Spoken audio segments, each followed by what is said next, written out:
Sir आपका परिचय जानिए पहले। मैं इंडियन नेवी से रिटायर्ड हूँ और 71 वार में, शायद ये आपके लिए जानकर खुशी होगी कि हमारा एक शिप था INS विक्रांत करके, जो अभी डीकमीशन हो चुका है, तो उस पर मैं तैनात था उस समय और 71 की लड़ाई में पार्टिसिपेट किया हूँ। 71 की लड़ाई? 71 की लड़ाई में, जी सर अनुभव जानना चाहेंगे, उस वक्त क्या स्थिति थी, कितना? उस समय ये स्थिति थी कि जैसा कि आपने सुना होगा या इतिहास में भी पढ़ा होगा कि गाजी नाम की एक पनडुब्बी हुआ करती थी जो पाकिस्तान की थी, और हमारा जो शिप था INS विक्रांत, उसके पीछे वो महीनों से लगी हुई थी और हम लोग हमेशा कहीं एक दिन भी या 2-4 घंटे से ज़्यादा कहीं रुकते नहीं थे। शिप को हमेशा मूव करते थे, बंगाल की खाड़ी से लेकर के अंडमान निकोबार जितने आइलैंड्स हैं इतने, या बम ये अरब सागर के जितने एरियाज़ हैं, हमेशा हमारी पेट्रोलिंग चलती रहती थी। और लास्ट मिनट में हम लोगों को ये आदेश हुआ था कि वहाँ एक पोर्ट कार्नवालिस है, थाईलैंड के पास में पोर्ट कार्नवालिस है, उस जगह पे हमारे शिप को रखा गया था और हमारा आदेश था हमारे हेडक्वार्टर से, हमारे डिफेंस मिनिस्टर से कि आप लोग वहाँ वेट करिए और जैसे ही आपको ऑर्डर मिलेगा आपको तुरंत पूर्वी पाकिस्तान था उस समय, उस पर हमला करना है। और हम लोग उसी में एक नेचुरल हार्बर है जो कि शायद इंडिया को पता होगा, आप लोगों को भी पता हो जाएगा, उसको पोर्ट कार्नवालिस कहते हैं। तो हम लोग वहीं पर थे और 4 तारीख यानी 3 तारीख को रात को हम लोगों को सूचना मिली कि कल सुबह हमला करना है। तो हम लोग पूरी रात जग करके पूरे हवाई जहाज़ को तैयार करके उस पर एमुनेशन वगैरह लोड करके, और सुबह अर्ली इन द मॉर्निंग 5 बजे जो है करीब 8 हवाई जहाज़ जो हम लोगों ने, मैं तो एक टेक्निकल डिपार्टमेंट से हूँ लेकिन हमारे जो पायलट थे उनको लॉन्च किया गया। वो लोग गए और चटगांव पर उन्होंने फायरिंग करके पहला वो किया, वहाँ पे ऑयल का ये टैंकर वगैरह उनके जो भी थे सभी डिस्ट्रॉय किया। मतलब that was the first attack on Bangladesh में, उसके बाद बांग्लादेश वो बना। तो वो एक बहुत ही सुंदर मूवमेंट था। दूसरा, एक गाजी पनडुब्बी जो थी वो हम लोगों ने एकदम, समझिए मैं उसका फर्स्ट आई विटनेस हूँ जो कि मैंने देखा और उसके बाद शिप को पता किया गया। वो बिल्कुल हम लोगों के साथ में पैरेलल में करीब 5-6 किलोमीटर दूरी से चल रहा था और उस समय क्या था कि वो राडार वगैरह भी उसको डिटेक्ट नहीं कर पाया था, लेकिन हम लोगों ने नेकेड आँख से उसको देख करके और शाउट किया कि अरे सबमरीन साइटेड, दाहिनी तरफ जो थी submarine sighted at right side. Then message ऊपर चला गया, जो पायलट थे वो चलाने वाले शिप को, उन्होंने शिप को 90 डिग्री टर्न करके पहले ये कोशिश था कि हटाया जाए, नहीं तो अगर गलती से वो मूवमेंट ऐसा था कि अगर 1 मिनट की गलती हुई होती, शायद अगर वो पनडुब्बी हम लोगों पे फायर कर देती, शायद 2000 आदमी और उस पर 20-25 करीब हवाई जहाज़ थे, सारे डूबने में 2 मिनट भी नहीं लगता। तो वो एक ऐसा मोमेंट था जो आज भी हमारी आंखों के सामने घूमता है और हमारी सेना के लोगों ने जो सुख किया है। तो आज तो फिर नेवी काफ़ी डेवलप हो चुकी है, बहुत सारी चीज़ें बन चुकी हैं नई नई, और आज नौसैनिक कहीं भी किसी भी क्षेत्र में लेने के लिए तैयार है। ठीक है सर, आपकी उम्र अभी कितनी हुई होगी? हमारी 75 हो रही है। 75? हाँ जी हाँ। और जब आप ये पूरी घटना सामने देख रहे हैं, स्क्रीन पे देख रहे हैं, सोशल मीडिया, डिजिटल मीडिया के माध्यम से देख रहे हैं, मन में क्या लग रहा है इस उम्र में? आज भी वो वही याद आती है, उस जिस जज्बे के साथ उस समय हम लोग थे, आज भी वो चीज़ें याद करके शरीर में वही जोश पैदा होता है कि आज भी अगर हमको उस जगह पे दौड़ाया जाए तो शायद हम लोग जाने के लिए तैयार हो जाएंगे। तो इनकी उम्र भले ही अनुभव को बयां कर रही है, लेकिन तैयार ये भी है, और हर जवान के लिए देश का हर नागरिक तैयार है। क्यों ऑटोमेटिक का बोला कि सरकार के तरफ से, देश के तरफ से वो बॉर्डर संभाले हुए हैं, तो हमारे देश को वैसे भी हम सुरक्षित रहेंगे। अगर उनका मोटिवेशन हाई रहेगा तो हम हाई, पूरे हमारा हिंदुस्तान हाई रहेगा। तो जोश हाई है सर, जोश पूरी तरह से हाई है। आप बताइए, जिस तरह से बॉर्डर पे जो जवान तैनात हैं उनको क्या कहेंगे? मैं जवानों के लिए यही करूंगा जो बॉर्डर पर तैनात हैं, उनका मुराल, कोई भी लड़ाई लड़ने के लिए सबसे पहले मुराल का होता है। जब अगर अंदर से उसका मुराल अप है वो लड़ाई जीती जा सकती है। अगर मुराल जवानों का डाउन है तो कभी भी लड़ाई जीत नहीं सकते। बोलते हैं दिल से जीते जीत और दिल से हारे हार। आपका अनुभव जानना चाहेंगे? हमारा अनुभव ये है कि मैंने एक एक्सपीरियंस बताता हूँ। बारामूला के ऊपर एक पोस्ट है, राधा पोस्ट, वहाँ पर हम कम्युनिकेशन का हमारा ड्यूटी है। तो कम्युनिकेशन में वहाँ पर हमारे साथ 15 जाट रेजिमेंट था।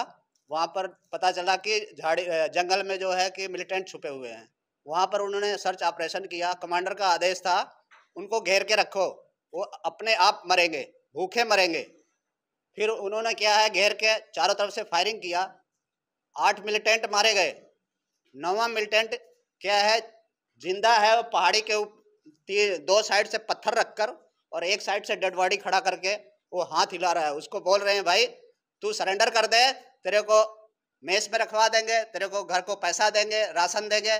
लेकिन अगला क्या है, डेड बॉडी का हाथ ऐसे ऐसे हिला रहा है कि नहीं करेंगे। तीसरे दिन जाकर उसको घेर के जब मोटर का फायर करके उस पत्थर को तोड़े, तब जाके वो मिलिटेंट मारा गया। 9 मिलिटेंट मारे थे उस टाइम। तो अनुभव तो जो भी जवान हैं उनका है, और जो पूर्व में जिन्होंने सेवा दी है उनका भी है। सर, आपका परिचय जानिए पहले। मैं इंडियन नेवी से रिटायर्ड हूँ और 71 वार में, शायद ये आपके लिए जानकर खुशी होगी कि हमारा एक शिप था INS विक्रांत करके, जो अभी डीकमीशन हो चुका है।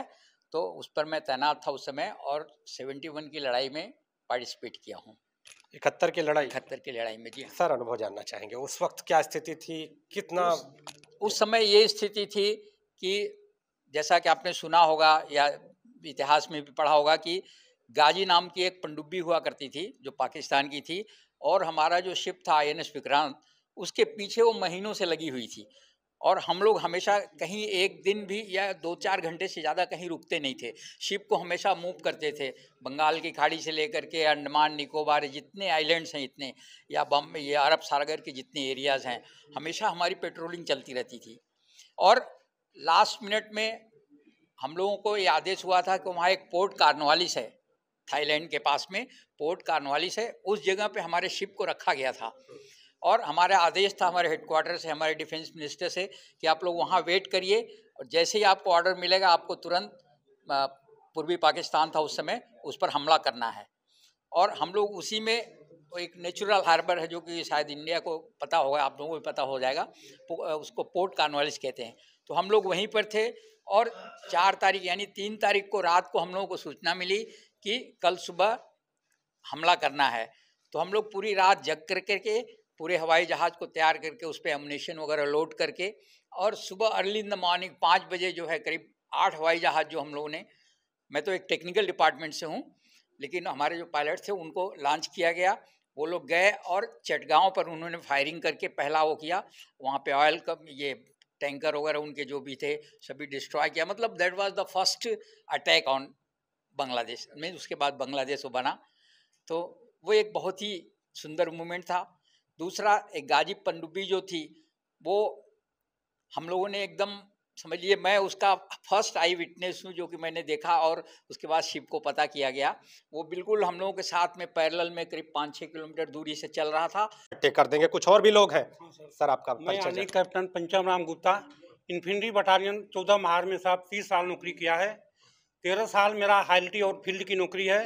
17 साल मेरा पीस की नौकरी है, जिसमें मैं याकला, इसके बाद लेह लद्दाख, डोडा ज़िला और बारामूला उड़ी, इन इलाकों में मैंने 13 साल किया है। और मुझे अपने सर्विस के दौरान में मैंने एक मिलिटेंट और गोला बारूद पकड़ा है, जो कि बनिहाल जिला।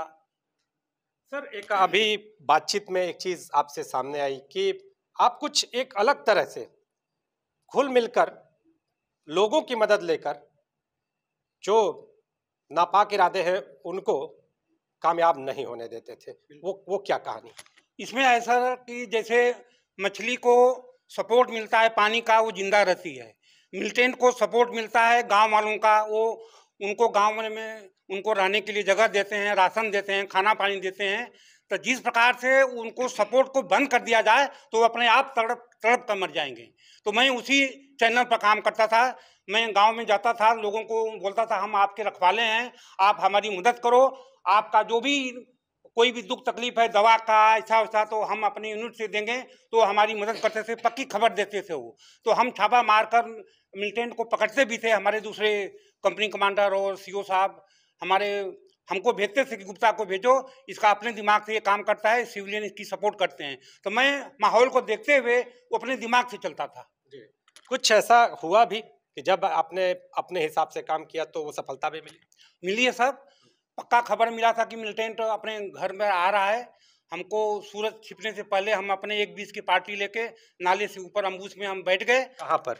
बनिहाल नाले में। और वहीं से 1 किलोमीटर ऊपर पहाड़ी है। वो मिलिटेंट शाम को जब सूरज ढलने वाला था तो उसी टाइम वो आ रहा था। हमारे 2 संतरी खड़े थे, उन्होंने थम पुकारा, नहीं रुका तो उन्होंने बोला रुको नहीं गोली मार देंगे। बगल में हम थे, हमने बोला मारो गोली, लेकिन उन्होंने हाथ ऊपर कर दिया। इसके बाद हम उसको घेर कर पकड़ लिए। बाद में हमारे ऊपर कंपनी कमांडर का प्रेशर था कि गोली मारो। मैंने बोला साहब जिंदा पकड़ लिया है, हम गोली नहीं मारेंगे, कानून अपना काम करेगा। और फिर सीओ साहब को रिपोर्ट दे दिया। बाद में सीओ साहब ने हमको शाबाशी दिया, 5000 रुपया दिया और सभी जवानों को 100-100 रुपया इनाम दिया। सेना के सम्मान में क्या कहेंगे? सेना के सम्मान में यही कहूँगा सर कि सेना में जो भी मोराल है वो जवानों का राशन, पे, तनख्वाह, इसमें कोई कमी नहीं होना चाहिए। उनको समय पर छुट्टी मिलना चाहिए, कोई भाई बंदी नहीं होना चाहिए। और उनकी जो सिखलाई है वो उसमें कोई कोताही नहीं होना चाहिए। चाहे मरपिटिंग हो, चाहे जंगल वारफेयर से सिखलाई सख्त। ट्रेनिंग में खून बचाओ, लड़ाई में पसीना तैयार है? लड़ाई में खून बचाओ, ट्रेनिंग में पसीना बहाओ। इस सिद्धांत का अमल करना चाहिए, सख्त ट्रेनिंग होनी चाहिए। आप भी तैयार हैं? बिल्कुल तैयार है सर, बॉर्डर पे जाने के लिए तैयार हैं। आपसे जानेंगे। मैं सूबेदार मेजर राजबली पाल और रहने वाले हम बनारस के ही हैं। और मेरी 17 साल हो गया रिटायर होने के बाद। हमारे अभी हम लोग का एक लोगो है सीमा से समाज की ओर। वही लोगों को लेकर के हम 17 साल से समाज में अपना मोटिवेशन दे रहे हैं। और नई पीढ़ी को मोटिवेशन के लिए हमेशा हम लोग तत्पर रहते हैं। और कि सेना में जाने के लिए उसको क्या करना चाहिए, सेना क्या करती है और कितनी प्रॉब्लम होती है, वो सब को दूर पड़े करके उसके बारे में बताते हैं कि नहीं हमारा लाइफ जो है, सैनिक लाइफ बिल्कुल सिक्योर है। सेना पे आपने बहुत कुछ बताया कि किस तरह से एक सैनिक की ज़िंदगी होती है, कितना सपोर्ट होता है सरकार का उनको। लेकिन आज जो देश के जवान तैनात हैं, जो चीज़ें चल रही हैं, उनके हौसले को सलाम है, हमारा सलाम है। आप क्या कहना है?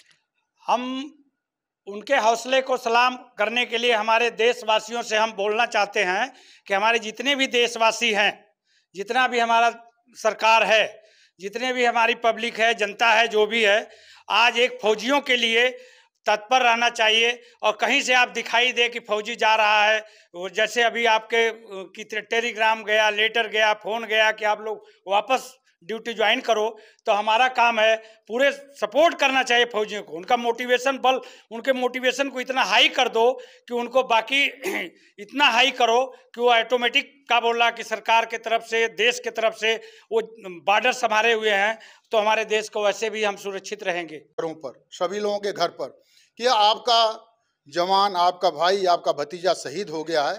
वो टेलीग्राम 1 हफ्ता 10 दिन के बाद पहुंचता था लोगों के घर में। आज जवान आज मर रहा है, लेकिन उसकी जानकारी घर पर 1 हफ्ते के बाद होती थी। और हमारा एक जवान उनके घर में लुटिये में उनकी राख और उसकी अस्थियां लेकर घर में पहुंचता था, तब जाकर वो उनका अंतिम संस्कार का कार्यक्रम होता था। लेकिन आज के समय में पहले के समय में बहुत अंतर हो गया। मल्टीमीडिया का ज़माना है, रास्ते हैं, संसाधन है, सभी लोगों की डेड बॉडी हवाई जहाज़ के माध्यम से घर तक आती है, ससम्मान तिरंगे में लगा के उनका संस्कार होता है। वो अनुभव मेरे ड्यूटी के दौरान 3 साल के दौरान कम से कम हमारी रेजिमेंट के अच्छी तादाद में जवानों का कैजुअल्टी हुई, लेकिन शहादत हुई। और हमने पाकिस्तान के भी दांत खट्टे किए। एक इमरान राही करके हिजबुल मुजाहिदीन का उस समय एरिया कमांडर था, बहुत लंबा चौड़ा 6.5 फीट का, उसको जिंदा पकड़ा गया। उस समय उसके साथ और उसकी टीम के साथ और उसकी MMG मीडियम मशीन गन और कई तरह के गोला बारूद बरामद किए गए। और हमारी पलटन को उस समय स्पेशल सेनाध्यक्ष के माध्यम से साइटेशन मिला। बहुत गजब का तजुर्बा उस समय का हमारा रहा है। और उस यूनिट के जवानों को शिक्षा देने पर हमें बहुत गर्व महसूस हो रहा है, बहुत गर्व महसूस। आज क्या संदेश देना चाहेंगे जो सीमा पर तैनात हैं, क्या कहना चाहेंगे उनसे? सीमा पर जितने भी जवान आज की डेट में तैनात हैं, मैं ये कहना चाहूँगा कि आपके पास संसाधन की कोई कमी नहीं है, नेतृत्व का कोई कमी नहीं है, नेतृत्व बहुत ही सबल है। आप खुले मिजाज से, खुले दिल से और साहस के साथ लड़िए। हम भूतपूर्व सैनिक सारे आपके साथ हैं। हमारे तजुर्बे की, हमारे शरीर की जब भी जरूरत हो, मैं आपके साथ हमेशा खड़ा हूं। हमें आप बॉर्डर पर भी बुलाएंगे, हम आपके साथ आएंगे, कंधे से कंधा मिलाकर लड़ने के लिए तैयार होंगे और पाकिस्तान के दांत खट्टे करेंगे। तो भूतपूर्व सैनिक हैं और ये भी तैयार हैं कि अगर इन्हें भी मौका मिल जाए तो ये भी पाकिस्तान के दांत खट्टे कर देंगे। कुछ और भी लोग हैं। सर आपका मैं यानी कैप्टन पंचम राम गुप्ता, इन्फेंट्री बटालियन 14 महार में साहब 30 साल नौकरी किया है।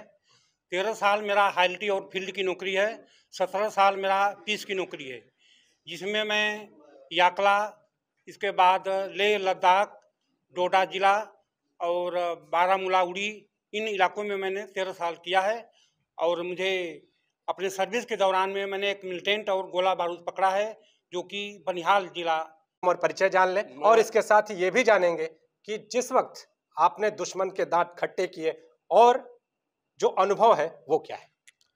मैं सूबेदार major Ramjanm Singh, corps of engineers.